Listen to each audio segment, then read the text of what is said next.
Sejam bem-vindos, pessoal, mais um SciTalks. Estamos no chat, podem fazer as perguntas, não deixem de seguir a gente nas redes sociais. E estou aqui hoje com Lucas Fukuda, Túlio Faria, ambos da Reta Engenharia. O tema hoje é bem interessante, gestão de obras complexas e metodologia BIM. Túlio, gerente de novos negócios, especialista em gestão de contratos, planejamento financeiro, modelagem financeira e projetos de capital. Lucas Fukuda é arquiteto master, especialista em BIM e tem experiência gigante em eventos na área de gerenciamento de projetos. Eu, inclusive, vi vocês dois falando na FEICOM, que é a maior feira de construção da América Latina. Foi muito legal a palestra de vocês, parabéns. Obrigado pela presença, sejam bem-vindos. E aí, para começar hoje, queria ouvir um pouco da história de vocês. Podemos começar pelo Túlio. Conta um pouquinho para a gente, Túlio. Primeiramente, queria te agradecer, João, a oportunidade de estar aqui, da gente debater de um tema tão importante, poder falar um pouco da Reta, como a gente tem entendido essa questão dos projetos e o BIM inserido nos projetos de capitais. Acho que é importante a gente debater o tema e trazer na mídia e para o público justamente para amplificar esse conhecimento que a gente entende ser tão necessário hoje para o sucesso dos projetos. Então, meu nome é Túlio, sou gerente de novos negócios da Reta, estou há 12 anos na Reta, sou engenheiro civil, então desde estagiário estou lá. E é um pouco da cultura nossa corporativa, é justamente essa, contratar a turma nova e desenvolver. Então, assim, praticamente minha carreira inteira foi lá, passei em todas as áreas da empresa, parte de escritório, consultoria, construção, gerenciamento. Então, pude ver como que funciona essa metodologia e vivenciar os projetos em campo para poder até falar e entender onde que se aplica cada um desses modelos. Então, novamente agradecer você, eu vou explicar um pouquinho da Reta daqui a pouco. E o Fukuda agora pode apresentar também e na sequência eu falo da Reta. Antes do Fukuda falar da história dele, legal você ter falado que você está 12 anos na Reta, lembra um pouco da cultura da Saido. Eu, quando cheguei aqui, eu fiquei surpreso que eu conheci mais de 10 pessoas que já estão na Saido há no mínimo 10 anos. Então, no meu andar ali tem uns 3 que estão há 15 anos, 16 anos. E isso reflete essa alta retenção, né, que é um pouco do que a Reta mostra e a Saido também mostra que a empresa tem uma cultura forte, né, positiva e retém os talentos. Então, isso lembrou muito a Saido. Mas vamos lá, Fukuda, se apresente. Sou Lucas Fukuda, eu sou arquiteto urbanista, estou na Reta vai fazer 4 anos e eu entrei para apoiar projetos que estão sendo desenvolvidos com a metodologia BIM e há 2 anos eu fui chamado para ir para a sede para desenvolver em outros contratos a aplicação da metodologia. Boa, a partir de agora eu vou te chamar de Fukuda, tá? Vou tirar o Lucas. Túlio, dá aquela pincelada assim da Reta, o que é a Reta, para quem não conhece a empresa, o que a Reta faz? A Reta é uma empresa de engenharia consultiva, então a gente tem 29 anos de mercado, completamos 30 anos em janeiro agora de 2025. E a ideia da empresa foi sempre atuar ali desde a concepção do projeto até o término de implantação. Então a gente tem todo aquele escopo preliminar, apoio de engenharia, parte de maturidade nos projetos, estudos de CAPEX, planejamento. E aí a gente, cerca de uns 10 anos já fomos buscando implantar essa parte de metodologia BIM desde a concepção do projeto, que a gente entende que ele é onde consegue ter um ganho, onde a gente tem o maior poder de mudança com menor valor impactando o projeto. Então a gente apoia nessa fase preliminar toda essa parte dos estudos prévios e também durante a implantação. Então durante a implantação a gente faz a parte de gerenciamento de campo, parte de administração contratual, todos esses gerenciamento necessário para a implantação do projeto, seja em loco ali, até a parte de diligenciamento em cliente, parte de fabricação de peças, tudo isso também a gente faz. E depois até encerramento dos contratos e quitação de todas as pendências. Então, assim, a nossa gama de projetos é para apoiar todo o cliente final ali nessa implantação. E interessante, sim, hoje a gente já está com mais de 250 profissionais da empresa, desses 250, 180 engenheiros. Então, assim, caraca, tem uma vasta gama de conhecimento na empresa, além desses 30 anos, tem toda essa equipe técnica. Sim. E aí das mais diversas formações, engenheiro civil, mecânico, automação, elétrico. Então, a gente consegue ter uma amplitude de conhecimento muito boa justamente para entender como essas ferramentas funcionam, a aplicabilidade dela, qual que é o melhor momento, como que a gente consegue ter os ganhos e mensurar os ganhos. Então, isso eu acho que traz um pouco do diferencial nosso, igual você comentou mais cedo também, essa retenção. Porque a experiência dos projetos, das metodologias que a gente aplica, junto com esse tempo de empresa e esse conhecimento técnico que é importante na implantação dos projetos, é o que traz o diferencial nosso hoje no mercado, entendeu? Boa. Você mencionou aí algumas fases do projeto, estágios da obra, me parece ser uma atuação ponta a ponta, né? Bem robusta mesmo. Exato, a ideia a atuação é justamente essa, ser o parceiro do cliente ali na concepção desde o início, viabilizando o projeto, fazendo todos os estudos, aprovando, vendo a maturidade e depois durante a implantação e o encerramento.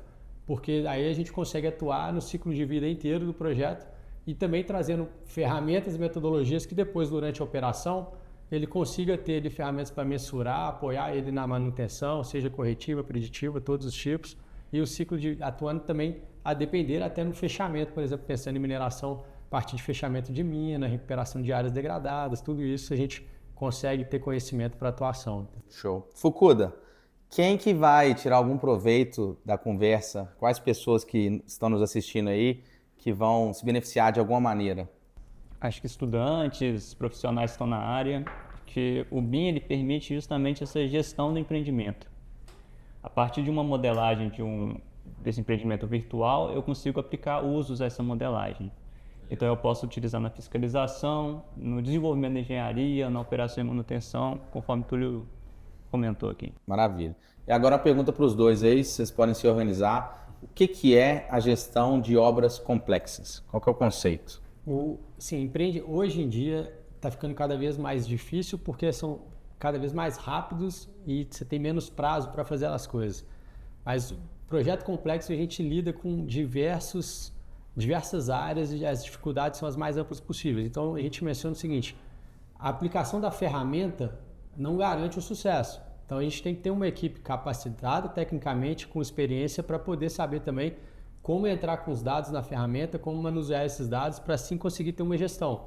Então, por exemplo, projetos complexos, a gente está falando de área de suprimentos, é extremamente relevante, área de contratos, parte de planejamento, a gente nasceu como uma empresa de planejamento, a gente entende que o planejamento é essencial, então não adianta, por exemplo, a gente querer atropelar projetos com suprimentos, contratar antes de ter uma especificação de engenharia bem feita, obra começar a contratar sem ter uma engenharia detalhada já em mãos, por exemplo, do empreiteiro, porque tudo isso vai prejudicando o projeto.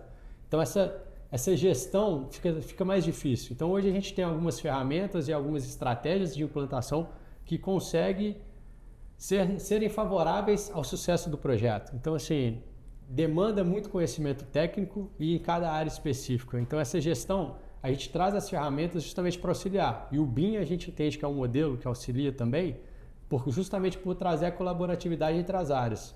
E aí você tem uma série de informações que vão auxiliar todas as áreas. A gente pensa desde gestão de contratos, saúde e segurança, meio ambiente, a gente consegue utilizar o BIM para essas áreas, mesmo que não sendo diretamente ligado ali ao desenho, ao design de engenharia, mas para simular rota de fuga, simular, por exemplo, como que seria a montagem de equipamento, içamento de peça.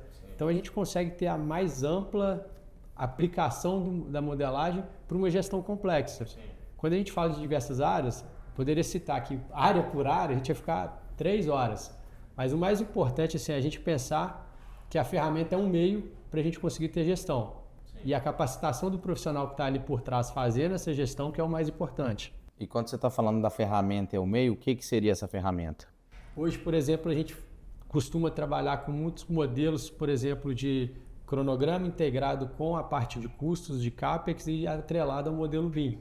Então a gente consegue fazer um acompanhamento, por exemplo, de um planejamento no modelo, entendendo qual que está sendo o custo associado, conferindo, por exemplo, com a medição da empresa de construção, junto com o fornecimento de equipamentos, que a gente vai mensurando isso tudo de uma forma integrada. Então você consegue ver a consistência dos dados e como está caminhando esse projeto de forma integrada, onde a gente tem um modelo já de gestão, a gente chama lá de Reta Management System, que é basicamente um dashboard onde você consegue ver todas essas áreas do empreendimento numa só tela e consegue ver as interfaces entre elas. Então a gente consegue ter essa gestão bem consolidada ali, assegurando que a informação está correta, porque os profissionais nossos são treinados para fazer esse modelo de gestão. Entendeu? Entendi, perfeito. E aí, Fukuda, quais são os processos envolvidos nessas obras complexas? E aproveito já para fazer uma extensão da pergunta, que é qual foi ou foram os maiores desafios que você já enfrentou ao gerir uma obra? Uma obra complexa, ela exige várias tomadas de decisões que devem ser decisões informadas, né? O BIM, justamente, ele vem para ser um modelo de informação e esse elo de rastreabilidade entre diversas áreas para eu tomar a decisão correta em relação à minha obra. Sim. Então, a gente tem casos na reta que a gente aplicou o BIM para fiscalização da obra, para estudos de viabilidade, construtibilidade do modelo. Cada um desses usos exige uma certa estratégia de modelagem por trás, justamente para possibilitar essa gestão à vista do empreendimento. Entendi, perfeito. Quando você menciona dificuldade, por exemplo, hoje o que a gente tem vivenciado, e o que eu mencionei que isso é importante, esse bate-papo, é justamente a capacitação dos profissionais na metodologia BIM e entender o que pode trazer de benefício. A gente tem uma série de discussões e participa de uma série de fóruns onde discute sobre a metodologia, e um dos pontos que está sendo levantado é até a capacitação das pessoas que capacitam os alunos. Os professores hoje, nem todos, por exemplo, têm um conhecimento aprofundado da metodologia.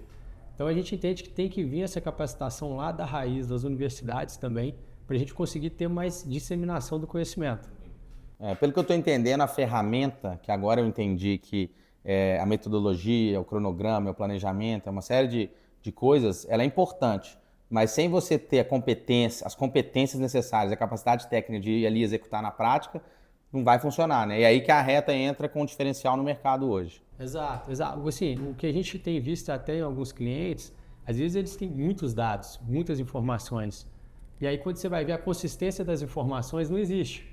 Porque o profissional recebe aqueles dados, às vezes, de campo, ou de outra empresa, ou de outra pessoa, não tem a capacidade de analisar aquele dado para ver se ele realmente é consistente, se está coerente com o empreendimento, e aí a informação se torna inútil.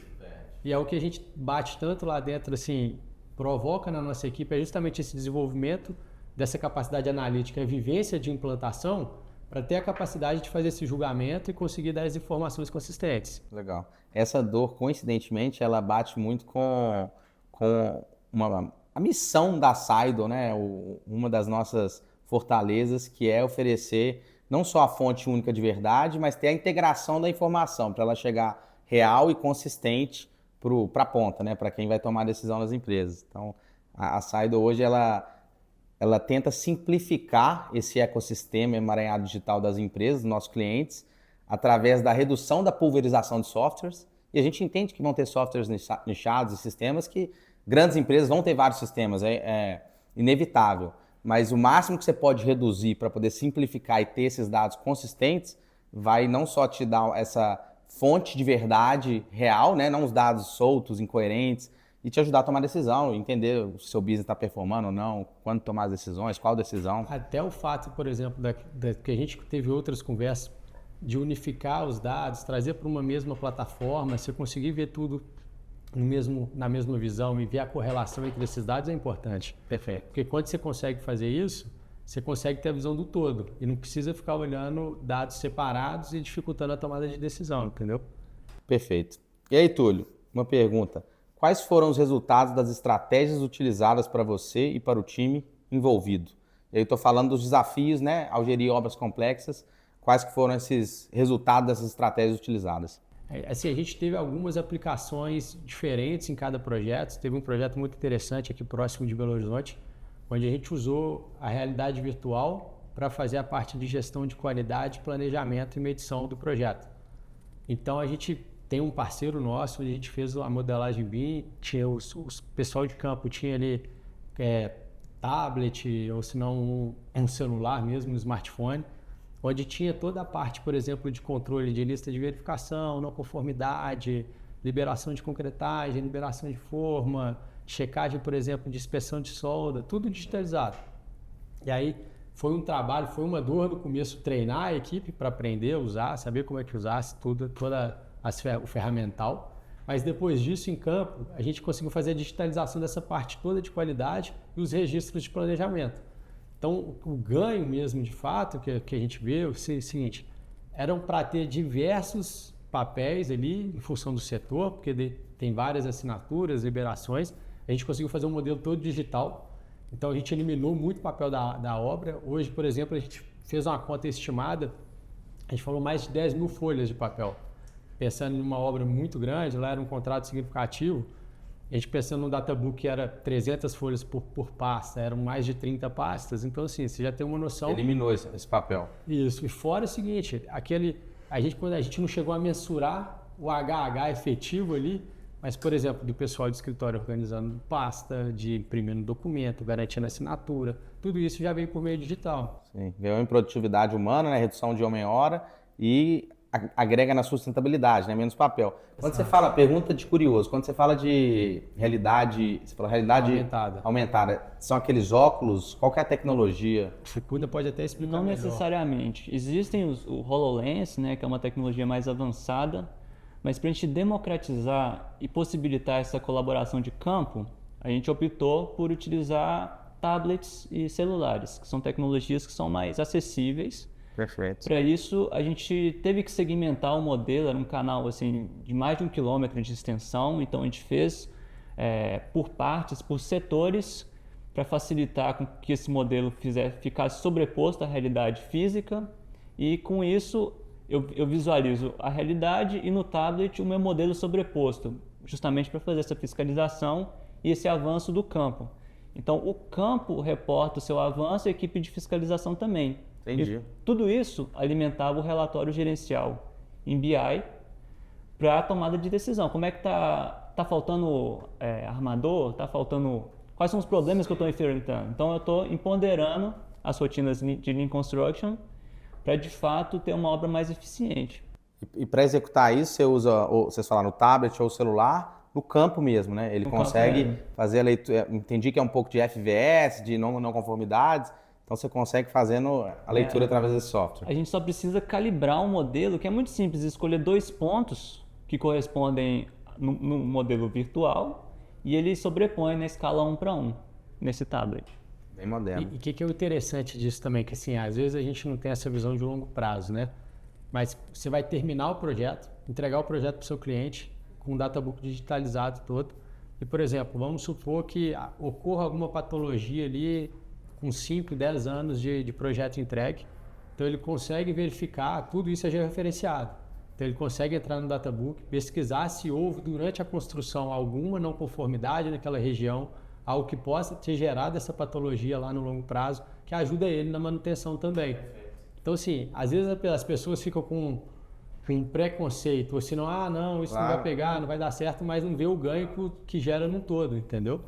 E a agilidade das assinaturas, né? Porque as assinaturas é um simples QR Code que a gente escaneia na hora, então tem a geolocalização, o horário, o momento, e eu anexo evidências como áudios, vídeos das não conformidades encontradas. E esses áudios e vídeos, eles ficam salvos na nuvem, né? Ficam salvos na nuvem. Né, determinar.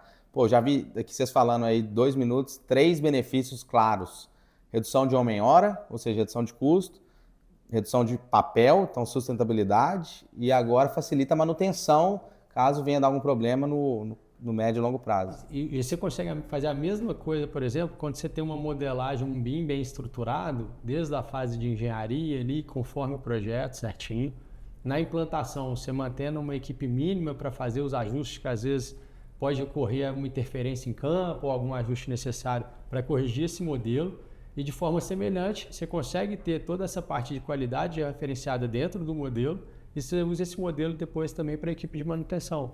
Entendeu? 100% integrado e centralizado, é legal demais. Então, assim, é um modelo que você consegue fazer do ciclo de vida inteiro do projeto aplicando a metodologia. Sensacional. E Túlio, quais são as tecnologias essenciais para se gerir obras complexas? Pelo menos as principais, eu imagino que são várias. O que a gente enxerga hoje? A gente tem que ter um ganho de produtividade. Hoje, por exemplo, se você pegar o setor de construção civil no Brasil, tem diversas pesquisas, não só no Brasil, no mundo, mas diversas pesquisas que mostram que é o setor que menos avança tecnologicamente e que tem menos ganho de produtividade. Então, uma técnica que a gente baixa muito nisso, por exemplo, esse exemplo a gente teve um ganho. A gente tem outro exemplo de utilizar modelo georreferenciado para controle de obras de terraplenagem junto com um software, por exemplo, de gestão de frota, que também aumentou a produtividade. Então, a gente busca sempre esse aumento de produtividade. Então, essa aí a parte de registro. Hoje a gente vê projetos que terminam e o pessoal às vezes não sabe como foi executado, parte da obra, não tem o histórico bem registrado. Então, a gente busca, por exemplo, coisas simples que a gente ainda vê pouco uso. RDO online, onde você consegue ter, por exemplo, as atividades do dia com fotografia, não tem limite, fica tudo arquivado em nuvem, você consegue ter facilidade de pesquisa e dados estatísticos. Essa parte de modelagem BIM, então você consegue ter toda essa parte de engenharia e como foi executada a obra ali num único modelo centralizado, com todas as especificações de cada elemento. Essa parte que a gente comentou de trazer a parte de qualidade, planejamento e medição também digitalizado, você consegue integrar no mesmo modelo, é igual a gente comentou mais cedo, são softwares diferentes, mas você consegue fazer a integração. Então a gente entende que isso vai gerar produtividade. Isso que é muito importante. Às vezes você vai falar assim, não tem uma ferramenta específica. O BIM mesmo a gente tem diversos softwares, eles conversam entre eles, então assim, vai depender muito do tipo de projeto, mas se você ter esses ganhos de produtividade para você conseguir gerar analisar os dados que são gerados, é muito mais coerente para um modelo de projeto complexo, porque demanda essa análise para tomada de decisão, e essas ferramentas vêm de forma a auxiliar essa tomada de decisão, entendeu? Perfeito. Na linha de digitalização da engenharia, que você comentou que é um desafio, é um dos setores mais atrasados, eu já não sei os motivos, se é resistência do setor, se é um pouco de receio a essa digitalização, mudança, talvez seja um setor mais conservador, tradicional, mas tem 2 estudos famosos, um é da Deloitte, outro é da McKinsey, 2 consultorias. Um deles fala que a engenharia / construção civil está em último lugar entre os segmentos da economia com relação à digitalização, e o outro fala que está em penúltimo, só ganha da pesca. Então é surpreendente mesmo isso. O interessante, assim, a gente entende que são tecnologias que vêm e vão ficar. A questão, assim, tem uma forte tendência agora de a gente passar por essa digitalização forçada. Tem uma escassez de mão de obra no mercado que deve aumentar, então a gente vai ter que ter essa digitalização e o aumento de produtividade forçado. Mais máquina no campo, mais metodologia que não dependa tanto de mão de obra. Então, quando a gente consegue ter essas ferramentas e ter uma equipe já capacitada, igual eu comentei, a gente começou essa jornada lá em 2015, 2016. Claro. Então, quando a gente já tem essa equipe capacitada, a gente entende que a gente consegue ofertar produtos melhores e estar na frente também do pessoal, até se adquirir esse conhecimento, entender como funciona. E fazer toda essa integração não é algo que se faz de um dia para o outro, entendeu? Curioso novamente, por que você acha que essa mão de obra na engenharia, a escassez só vai piorar daqui para frente? Teve 2 estudos recentes que soltaram o seguinte, de 2016 para 2023, a mão de obra de construção civil de 18 a 25 anos caiu 25%. E aí, qual que foram os motivos que eles deram isso? A construção civil, por ser um ainda muito arcaico, demanda muito esforço físico, às vezes um ambiente de trabalho não tão agradável. Então, essa mão de obra jovem está preferindo, às vezes, virar motorista de aplicativo, entregador, tipo motoboy. Então, acaba que ela vai migrando para setores onde demandam mais esforços e, às vezes, a remuneração é similar. Então, é uma tendência que, se você olhar, ainda reduzir as faixas etárias, quanto mais novo, maior a diferença ainda desse número, entendeu? Então, assim, a tendência é que continue cada vez pior. E eu corroboro com o sentimento dessa geração, no sentido de que fisicamente é um trabalho árduo na engenharia, né? No chão de fábrica, lá na ponta. Porque alguns meses, quando eu morei na Austrália, eu trabalhei com isso. Então, realmente é pesado para o corpo humano. Se tem outras opções, as pessoas estão abrindo a cabeça, né? E tentando outras alternativas. Mas vamos lá, saindo agora de obras complexas e indo para a metodologia BIM, Fukuda. Ninguém melhor para explicar isso, né? Explica para a gente o que é a metodologia BIM e em qual momento que ela deve ser inserida na gestão de uma obra. O BIM, ele veio para suprir uma dor da nossa indústria, que é justamente da informação fragmentada. Como que era o processo anterior ao BIM, né? O CAD? Eu tinha diversas pranchas, documentação e a informação era difusa. E se tivesse alguma alteração, eu teria que revisar toda essa documentação, e um projeto são centenas de pranchas, né? Então, a facilidade de errar era muito grande, de ter a informação errada também. Então, o BIM se propõe a ser esse modelo que agrega as informações no meu projeto. E muitas vezes o BIM é utilizado como uma melhoria do CAD, porque eu modelo, como é que é a construção de um modelo BIM? Eu faço a modelagem de componentes da minha construção, paredes, vigas, pilares, de forma manual. Eu atribuo informação também de forma manual, né? São os parâmetros daqueles elementos, para depois eu gerar uma documentação 2D. E isso mata o BIM, eu volto para o processo anterior. E essa documentação muitas vezes são para pessoas interpretarem o projeto. Então a gente vê que existe uma defasagem, né? O pessoal que constrói, muitas vezes não constrói auxiliado da metodologia. Sendo que se o BIM for bem trabalhado, eu não preciso da documentação 2D e ele vai deixar de ser BIM. Entendi. O que eu quero dizer com isso? A gente tem essa percepção de que eu preciso modelar e imputar de forma manual as informações que eu estou contratando e que eu vou auditar no meu modelo. Mas se eu trouxer uma visão de computacional, algorítmica, que gera o meu projeto a partir de regras e problemas que eu estou tentando solucionar, eu consigo criar soluções mais interessantes que vão avançar a engenharia para um outro patamar. Então, por exemplo, ao invés de eu modelar paredes e fazer o meu projeto utilizando ferramentas que me auxiliam a fazer isso, eu vou chegar em soluções que otimizam a informação, ao invés de eu modelar a informação. Então, eu vou chegar em projetos que têm uma performance ambiental melhor, uma menor pegada de carbono, por meio do apoio da computação. Perfeito. Então, essa mudança da mentalidade do nosso setor, a gente ainda está adotando o BIM como uma forma melhor de se fazer CAD. Perfeito. Mas quando a gente usar, de fato, se equipar, e isso a gente vê em outras áreas, né? Carros autônomos, a gente vê até nas artes, né? Música sendo composta por robôs, pinturas. Quando a gente tiver mais componentes industrializados, né? A neo-industrialização da nossa construção, a gente vai poder avançar e o uso do BIM vai ser mais... Ele está bem disseminado, muita gente sabe que existe, mas de fato na prática trazendo, ele vai ser muito melhor. Perfeito. E aí a gente tem o CAD na engenharia, o 2D, e a gente evoluiu para o 3D.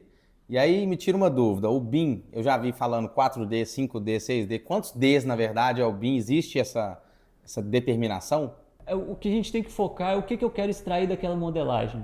A fiscalização da minha obra é chegar no melhor modelo financeiro daquele empreendimento para eu viabilizar o meu projeto por meio de como eu vou trabalhar a modelagem. Então, essa determinação de como eu vou contratar, como que eu vou executar a modelagem, que é o diferencial, mais do que as dimensões em si, porque não existe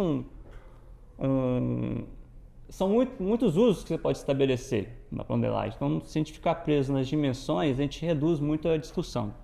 Então, realmente é infinito o número de Ds, né? Não dá para se limitar a isso. Depende do que você quer alcançar através da metodologia. E é bem amplo, assim.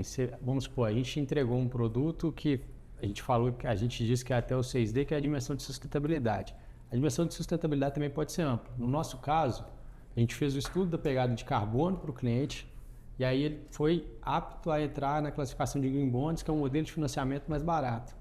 Então, assim, a gente fez uma redução da emissão de carbono no estudo, usou lá, por exemplo, concreto com escória, um aço certificado, biodiesel na movimentação de terra, e aí na fase preliminar, antes da implantação, onde ele ainda estava em estudo, e aí ele foi apto a conseguir esse modelo de financiamento mais competitivo.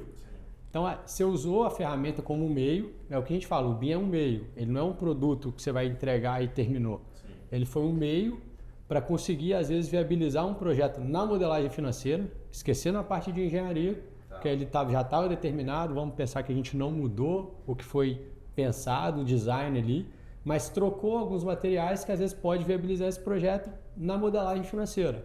Então você tem até essa opção, entendeu? Então, às vezes você vê o mercado discutindo muito o BIM limitado em engenharia, mas não pensa no ciclo de vida inteiro do empreendimento e em todas as aplicabilidades. Perfeito.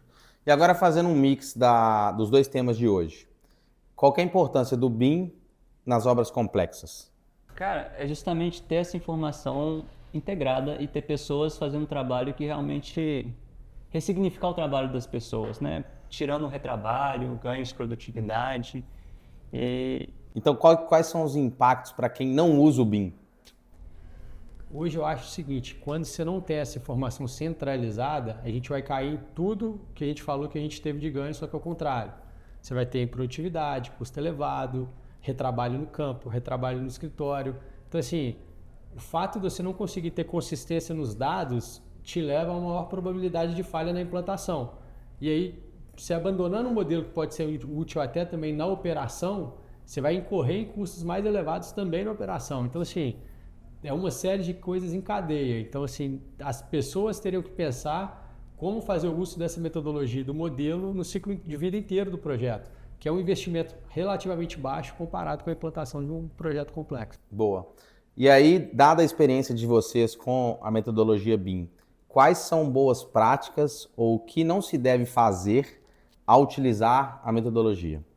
Acho que o Fukuda consegue explicar até melhor isso. A gente teve um case recente onde a gente participou para o início da concepção, que era um modelo de contratação, por exemplo, a empresa que ia implantar, como que ela contrataria a engenharia para obter, por exemplo, um modelo preliminar ali, o primeiro modelo do empreendimento dela bem estruturado. Aí o Fukuda consegue até passar etapa a etapa, que já é o início, entendeu? Primeiro ponto de partida.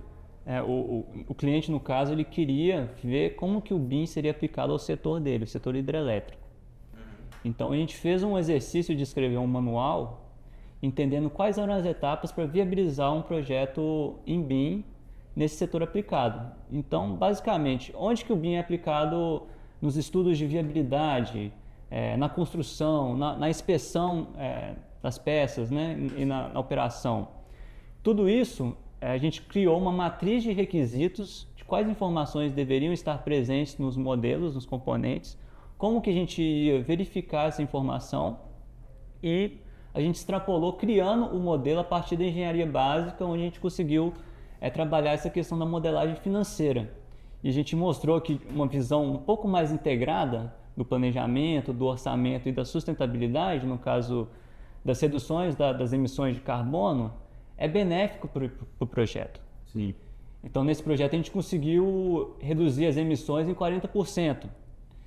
E trabalhando o modelo, pensando na orçamentação viabilizada do BIM, a gente conseguiu uma redução orçamentária na casa de 8%.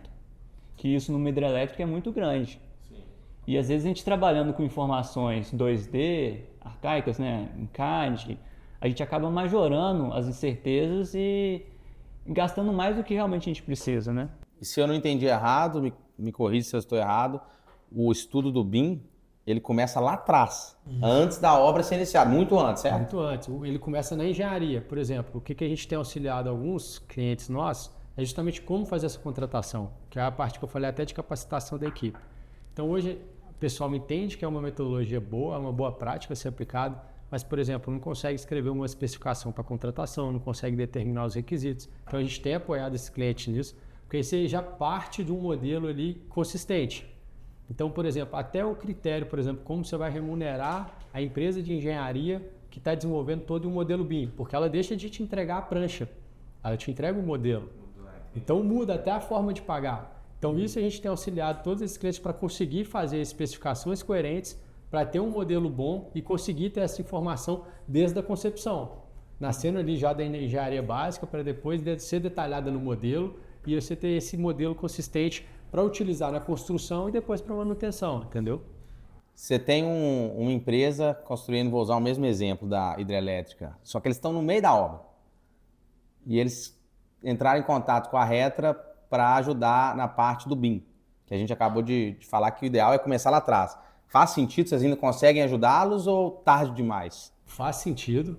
É evidente que ele perdeu um tempo, vamos falar assim, ele perdeu um tempo e um dinheiro que ele já gastou do que foi incorrido.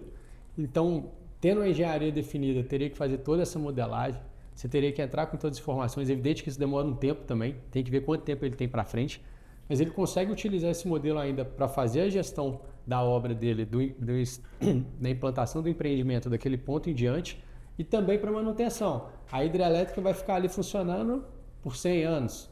Então ele consegue utilizar esse modelo com os dados corretos e colocando aí as informações corretas, desde construção e também de especificação de engenharia, para a parte de manutenção. Assim, posso te dizer que ele nunca vai perder tendo um modelo, só que ele vai ter um ganho maior quando for lá do início.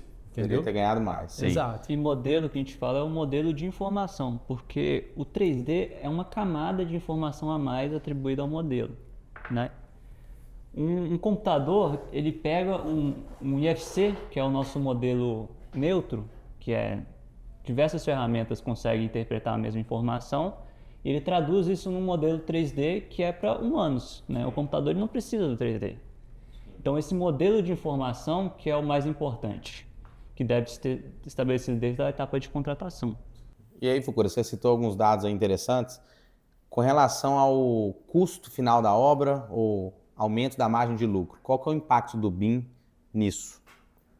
Olha, a gente teve esse caso onde às vezes você pode viabilizar, esse cliente nosso sendo do mercado elétrico, ia ter um leilão de energia. Então, por exemplo, ele consegue às vezes viabilizar um ganho do leilão de energia em um projeto em função da aplicação do modelo. Foi justamente o estudo que a gente fez para ele. Obra, a gente já viu alguns cases, por exemplo, que a empresa conseguiu alterar o modelo em cima de uma especificação de engenharia que apareceu, ele jogou no modelo, então você consegue agilidade na orçamentação, na extração dos quantitativos, tudo, e conseguiu ganhar o contrato em função dessa troca e da agilidade que ele teve por estar trabalhando com o modelo 3D, onde te solta especificação, quantidade, tudo já integrado. Então, assim, eu não consigo te precisar o número. Por exemplo, no case da hidrelétrica, a gente teve a redução orçamentária de 8% e ainda a habilitação para o Green Bonds. Isso permite ele, se tiver algum concorrente que não conseguiu chegar nesse nível de detalhe, talvez ele esteja muito mais competitivo. Para obras, da mesma forma.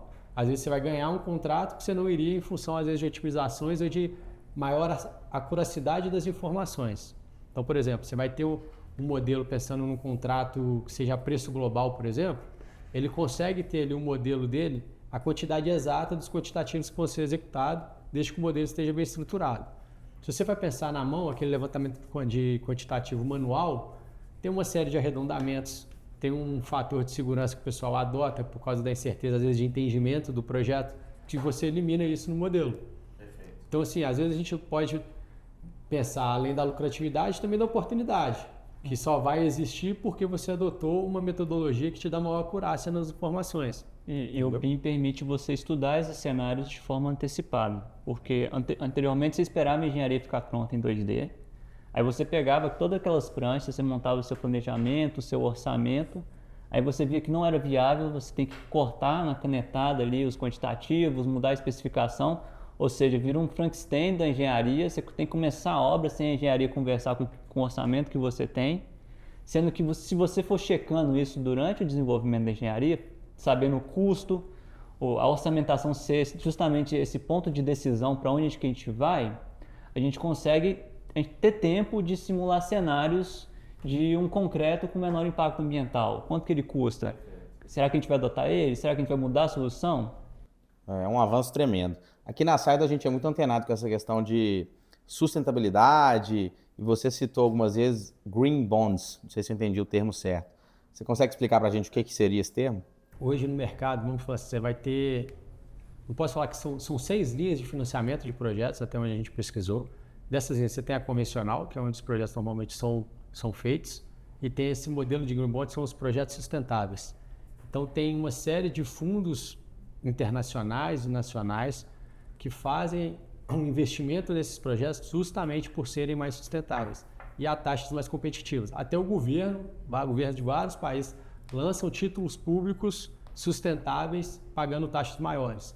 Então o que acontece? A gente viu que nesse mercado onde tem os Green Bonds, as taxas são ali de 1 a 0,5% mais baixas do que o mercado convencional.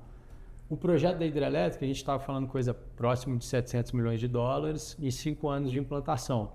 Então você tem um cara, quando pega esse financiamento, ele tem aqueles juros compostos correndo no ano inteiro, e ali essa taxa, quando você dilui e vê as entradas e saídas de caixa, cara, dá uma baita diferença. Impacto gigante. Exato. Então, assim, são modelos de financiamento voltados para projetos sustentáveis.